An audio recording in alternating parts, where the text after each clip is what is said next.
Good morning, how are you doing? It's a lovely bright sunny day here, and I'm here with young Adrian Reynolds, who is the chairman still of the Trimley Station Community Trust. Station Community Trust.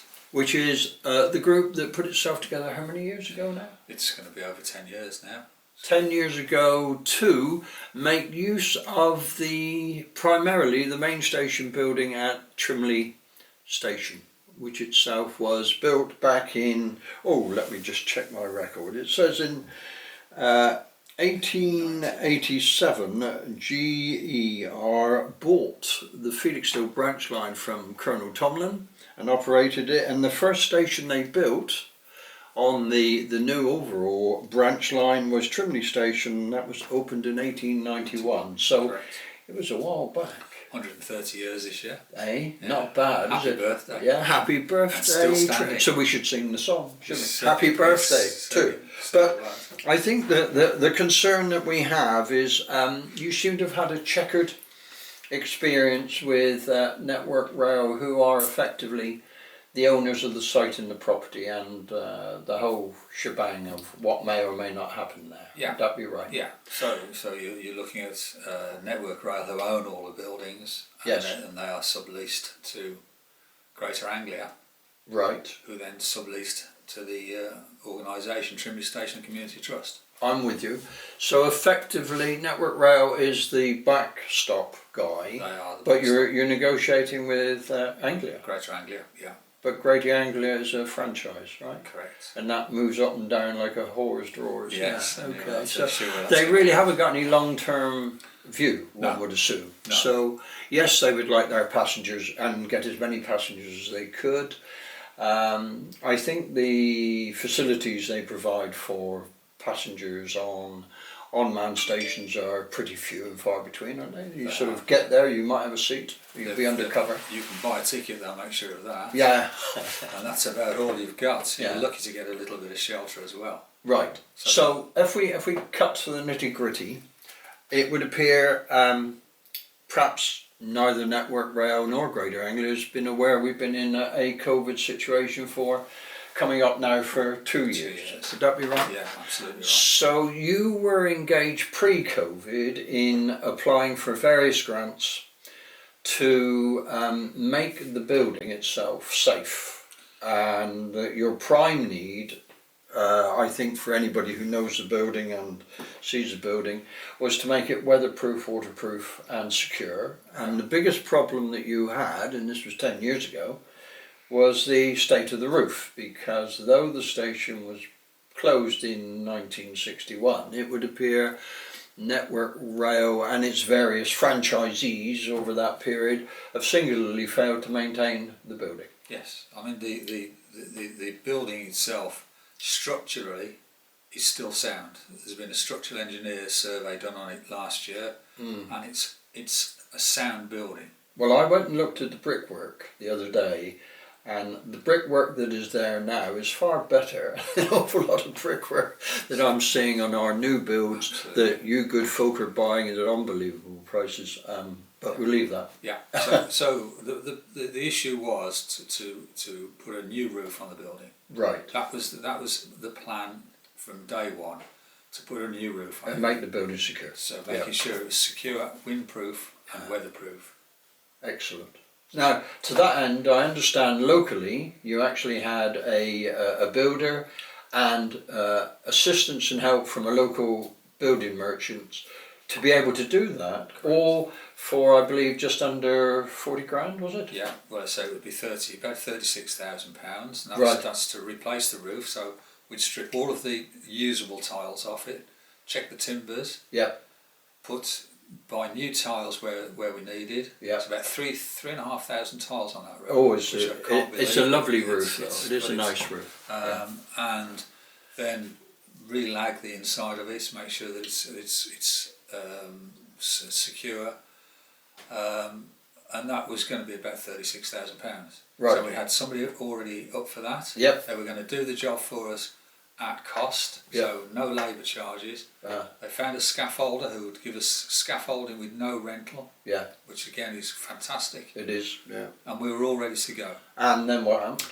And then we told Greater Anglia that this is what we were going to do. And they're the franchisee, not actually the owner. Not the owner, Yeah. they're the franchisee. So Yeah. we told them that this is what was going to go, this is what was going to happen. Yeah. And we said that's absolutely fine. They said, yeah, that's absolutely fine. We'll send you a detailed, I can't remember what it was called now. It's something of works. Program schedule. Something like that. Yeah. So it was a case of we had to complete this form. Yeah. Just to let them know what we were doing. Uh-huh. So it came in the post. It was 28 pages long. Well, they're always, yes. And we had to read every single word, unfortunately. I bet you even did. though there was only one section that actually applied to us, and that was the section that says scaffolding on railway premises. Right, okay. So in this section it gives a list of qualifications that scaffolders have to work on a railway site, on a live railway site. Yeah, I can see that. So we sent the details to our scaffolder and Yeah. our roofer. Yeah. They came back and they said, sorry, we haven't got any of these. Really? So, Right. So we can't do the job. So we went back to Greater Anglia and said, we've had this problem, can you help us out? What about if we used your scaffolders to do the scaffolding? Yeah. And they said, yeah, it's absolutely fine, but it would cost about £75,000. Oh, come on. Which unfortunately we hadn't got. Jobs for the boys. We had raised lots of money. We had got Yeah. about 30,000 already. Yeah. But obviously it was far too big of a step. So regardless of what, if the regulations state that for, and one would assume it's scaffolding on a live station is, That's the issue. I can see there would be an issue, but one would assume you could arrange whereby at the period of the scaffolding being erected, you could have had supervision of it by a named body who had this qualification, and that would have got you out of the hole that you were sidelined into. And it strikes me that all the way along the line, it's roadblocks that are erected, you know, against you. You get there and then you get knocked back. You get there, you get knocked back, and the real concern one has is that we have lost an awful lot of the historic heritage of our town. If we look at the original Tomlin branch line when it was first introduced and opened in, what was it, 76,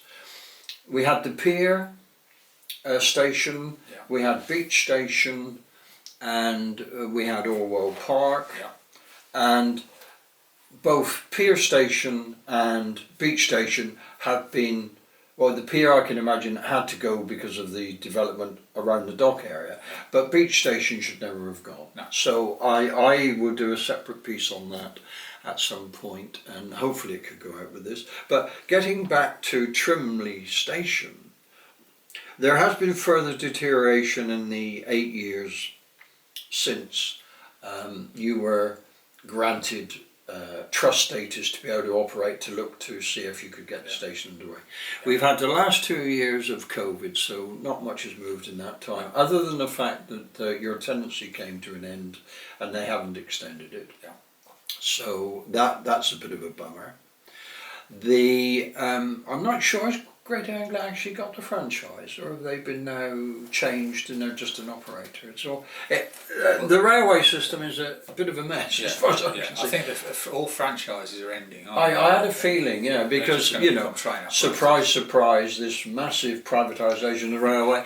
It can only work under national control, providing it's either Holland or Germany or France or some other nationalised railway network who takes it over. So where are we now then, Adrian? Are we looking to do a last-ditch effort to say the station is savable, and if it were, the purpose it would then be put to, in view of the fact that we have got 4,000 dwellings immediately to be built from Old Felixstowe all the way up to Trimley St Martin over the next planning period, and the amount of community assets that are being delivered within that look to be very few. Yes, absolutely. So and one would assume equally, if you were to have something like a coffee bar, snack bar, it would be available for the rail users as well as the community, would it not? All the facilities that we would offer would be available for the commuter.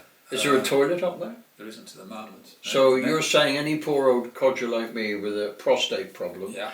I would have to really hold on is the word, I think, isn't it? Yes. Or go by bus or get driven rather than use the Rather train. than use the train. Yeah. And this is the crux of it. Yeah. If I go back to the re-roofing project, we said to them that there was no issues with danger on that particular side because there is a barrier all the way around the building. There is, yeah. And the scaffolding would be erected within that barrier. Absolutely. So and you could walk, your entry point would be outside on the whatever, Yeah, you'd outside walk the front. around an encased, so it looks to me as if problems that didn't exist were created by the franchisee, who it would appear perhaps isn't now, but and there seems to be no account taken of the impact of COVID on community generally, and certainly fundraising and the type of activities you were engaged in quite successfully up until COVID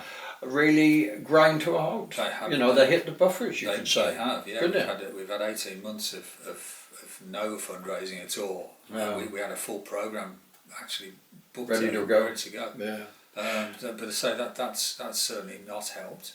But the biggest problem we've got is because of the money that we need. Yes. There is probably only one funder in the country that can offer that kind of facility. Yeah. And Is that the National Lottery? that's Heritage Lottery. Yeah. Okay. Well, I think that they do good stuff, but in my mind, surely there's a responsibility by the final owner, which is Network Rail. I mean, when we were dealing with Beach Station Railway, that was actually owned by an organisation called the Residual Railway Board, which was for closed stations. You being an active station, I take it belongs to Network Rail, but ownership is always an issue. But I think Residual Railway Board, all they wanted to do was get the money, because the guys working in it, their salary depended upon how much they sold. Yeah. So it's a very against, the historic value. Now, the final thing I just wanted to raise, listing of historic buildings require various things such as rarity, quality of the build, architect, etc. Now, the architect for Trimley Station, I understand, was quite a renowned architect to the degree he did one of the main line London terminuses. He certainly did. Mr. Ashby, his name was, and he was responsible for the design building of the Liverpool Street station.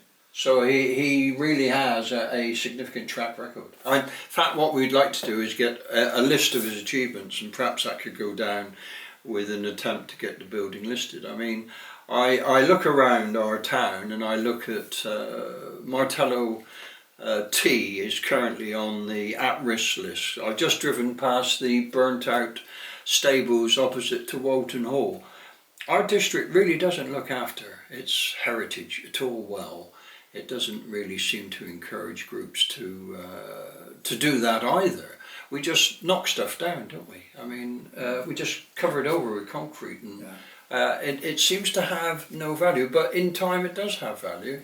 And certainly Trimley Station, I think, should be. I think you've made a fair point there, because we've got the same issue with the stables. Yes.